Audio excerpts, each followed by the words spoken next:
Selamat datang kepada para dosen dan teman-teman yang menyaksikan video ini.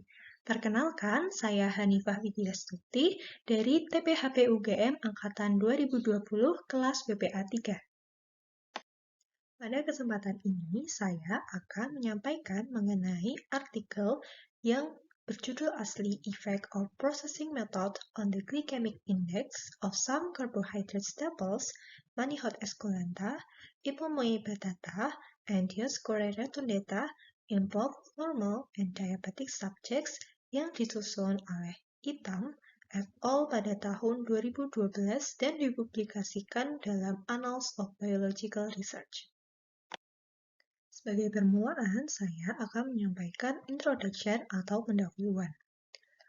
Dalam artikel disampaikan bahwa indeks glikemik atau dalam bahasa Inggrisnya glycemic index dan disingkat GI merupakan parameter kualitas pangan yang membandingkan efek hiperglikemik suatu makanan terhadap makanan terstandar yang biasanya adalah glukosa murni. Nilai GI dengan referensi glukosa murni yang memberikan nilai maksimal 1100 ini telah tervalidasi. Kemudian dalam artikel jurnal ini disampaikan bahwa makanan dibedakan menjadi 3 kelompok berdasarkan nilai GI-nya. Yang pertama adalah makanan rendah GI dengan nilai GI 0 hingga 55. Kemudian terdapat makanan GI sedang dengan nilai GI 56 hingga 69. Dan yang ketiga adalah makanan tinggi GI dengan nilai GI 70 hingga 100. Nilai GI ini mengindikasikan kemampuan suatu makanan untuk meningkatkan konsentrasi beta-glukosa atau gula darah setelah mengonsumsi makanan tersebut. GI yang lebih tinggi menunjukkan bahwa karbohidratnya lebih cepat dipecah dalam pencernaan dan cepat melepaskan glukosa ke aliran darah. Sedangkan GI yang lebih rendah menunjukkan bahwa karbohidratnya dipecah lebih lambat dalam pencernaan dan melepaskan glukosa ke aliran darah secara bertahap. Kemudian, efek atau respon glikemik makanan dipengaruhi oleh beberapa faktor diantaranya yaitu 1. Jenis pati antara amilosa dan amilopektinnya. Yang kedua, kandungan fisikawi yang terjebak dalam molekul pati pada makanan. Yang ketiga, kandungan lemak dan protein. Serta yang keempat adalah asam organik atau garam pada makanan. Disampaikan pula dalam artikel bahwa perbedaan varietas, kematangan, metode pengolahan, dan lama penyimpanan dapat menyebabkan perbedaan indeks glikemik makanan. Respon glikemik berbeda pada setiap orang, bahkan dapat terjadi pula pada orang yang sama namun dalam waktu yang berbeda. Hal ini dapat terjadi karena bergantung pada tingkat glukosa darah, resistensi insulin, dan faktor lainnya. Dan ternyata, indeks glikemik telah dimanfaatkan dalam pengendalian penyakit degeneratif yaitu diabetes mellitus tipe 2. Oleh karena itu, peneliti ingin mengetahui bagaimana indeks glikemik dari beberapa makanan pokok pada orang penderita diabetes dan bukan penderita diabetes. Selanjutnya, masuk dalam pembahasan materials and method. Dalam penelitian ini, subjeknya adalah 45 orang penderita diabetes dan 45 orang bukan penderita diabetes. Kemudian, digunakan 9 olahan sampel makanan berupa sumber karbohidrat pokok non-nasi di Nigeria.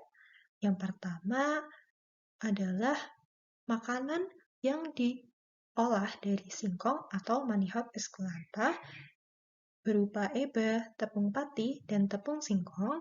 Kemudian dari ubi jalar atau Ipomoea batata diolah menjadi panggang, bakar, goreng, dan rebus. Kemudian dari uwi putih kulit coklat atau Dioscorea rotundata diolah menjadi amala dan tepung.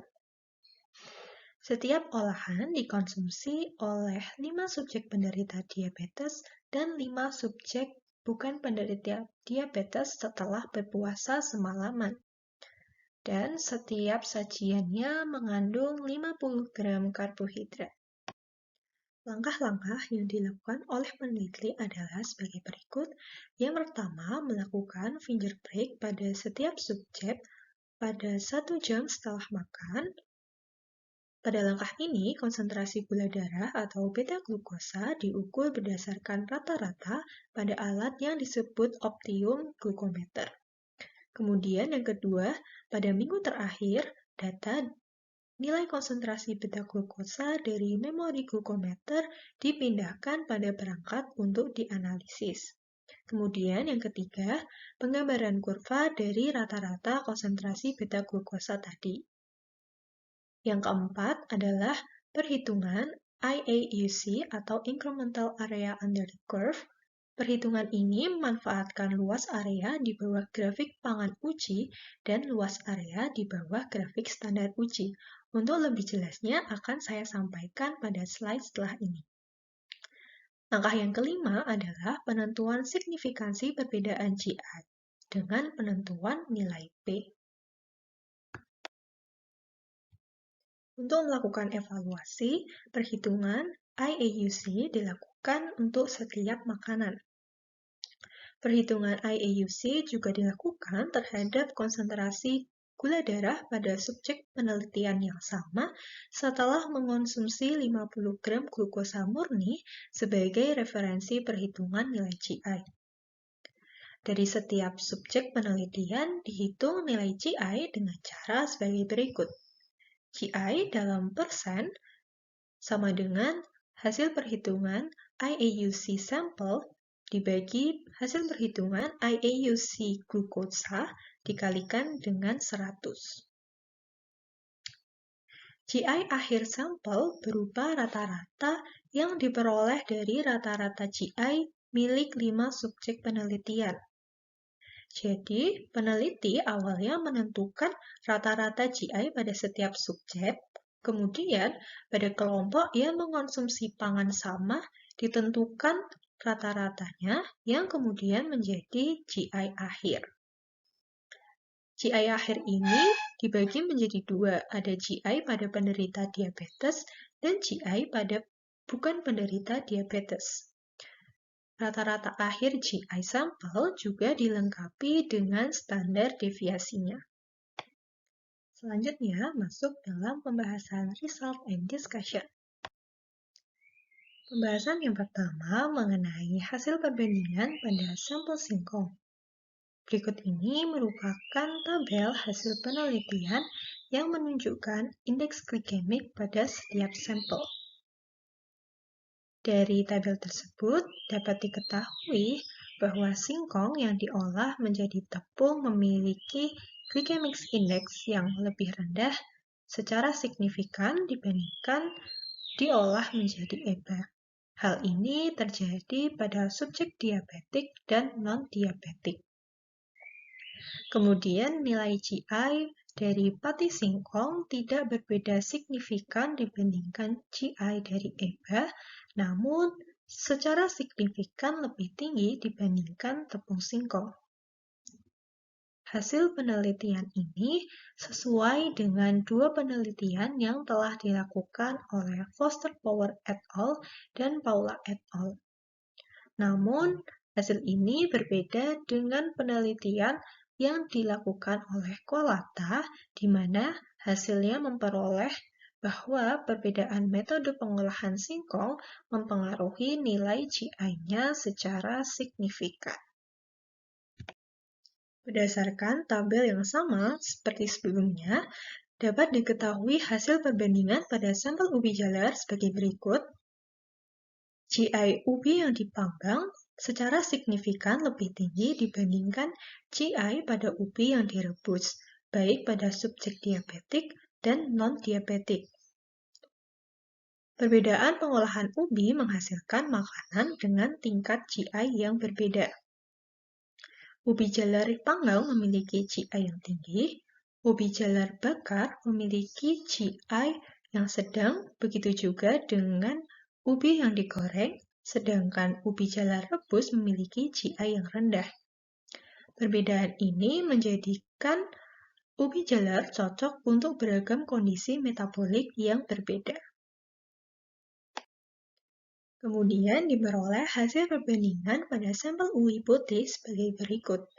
Nilai GI uwi putih yang diolah menjadi tepung lebih rendah secara signifikan dibandingkan uwi putih yang diolah menjadi amala, baik pada subjek diabetik maupun pada subjek non-diabetik. Berdasarkan hasil penelitian yang dilakukan, diperoleh kesimpulan sebagai berikut. Yang pertama, metode pengolahan bahan dapat mempengaruhi nilai indeks glikemik makanan olahannya. Dan yang kedua, metode yang menghasilkan GI paling rendah dapat digunakan pada pengolahan pangan yang diperuntukkan dalam pengendalian penyakit diabetes. Sementara itu, metode yang menghasilkan GI tinggi dapat diperuntukkan dalam pengendalian hipoglikemik dan kondisi terkait lainnya. Sekian yang dapat saya sampaikan dalam video ini. Apabila terdapat kesalahan, saya ucapkan mohon maaf. Saya ucapkan juga terima kasih dan semoga bermanfaat. Sampai jumpa pada video selanjutnya.